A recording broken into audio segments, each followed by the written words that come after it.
Welcome to Mingoola. It's a speck on the map 300 kilometres southwest of Brisbane near the New South Wales border. It's a lovely place, but pretty quiet. There's also a shortage of people. We just knew that we had to do something because we had no labourers and we also had no kids for the school.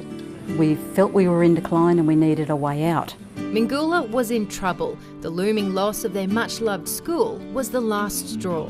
It was very clear that what we wanted was people from a rural and remote background because we're rural, we're remote, and we felt that people who didn't have that background would never be happy here. It's hard to find people who want to go bush though. Australians have been deserting country towns for decades. Instead, Mingoola found people who couldn't wait to move out here. Mingoola's newest residents are African refugees. Just a few months ago, these kids were living in high-density accommodation in Adelaide and Wollongong. Their parents jumped at the chance to head west and make a fresh start. The thing that really grabs you is the fact that if I say to you, how are you? You'll say, I'm good or I'm well or I'm whatever. But you ask our families how they are and they will say to you, I'm happy. Yeah, happy. Because English is very hard. The former refugees have been staying in workers' quarters on Julia's property while they wait for a permanent place to live. The verdict? That's a good place. The day we came to visit, it was a typical day. Adults and teenagers were away busy working for local farmers. The youngsters were very happy to show us around. Mostly I go up and play with the dogs and we're allowed to do jobs and get paid.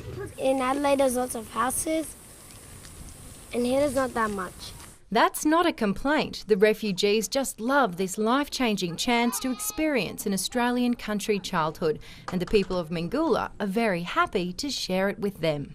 We've become a lot of us have become really engaged with those families and their children, and we look upon them as our friends. They're our new friends. In many ways, this was a challenging social experiment. The townsfolk are upfront about it. The reservations came because of the work factor, because it's an area where there is just seasonal work.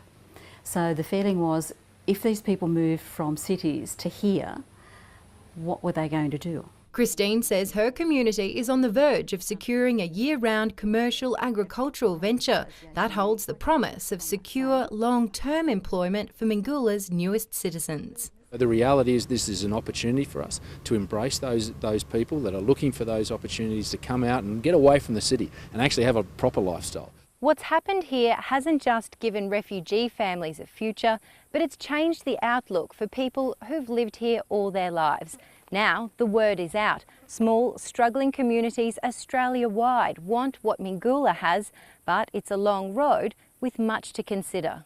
The Mingoola model is a small village welcoming a handful of families, introducing them slowly to a change of life that is confronting to new arrivals and long-term residents alike. At the other end of the scale, regional cities that have absorbed a lot of refugees over the last few decades. The Mayor of Toowoomba believes his big city model has also struck the right balance. We want to make sure that we bring the right number of people into communities. I would think it's inappropriate to bring just thousands into a community like Toowoomba.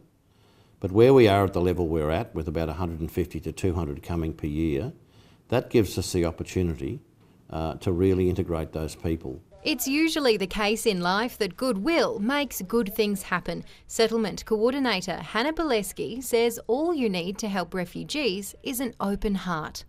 I think a small town that gets to know people is going to have a better effect than ones that might have great programs but don't get to know people and don't make room for them in their lives. You've only got to look at our national anthem now, and we've got boundless plains to share. There's a lot of opportunity in Australia. This story raises a question about what kind of future we really want for rural Australia. Are we content to sit back and watch our small country towns wither on the vine, or could we stop the terminal decline by resettling refugees from the other side of the world? We do it in a balanced and responsible way, that we do support these people in some of the struggles that they've gone through and make sure that they do integrate into our community, an integral part of the new fabric of Australia, and particularly rural and regional Australia. But I also hope that people don't go into it blindly. I hope they consider very carefully where it's going to go and what's involved in it, because it's not an easy 1, 2, 3 solution. It takes a lot of work and it takes a lot of heart.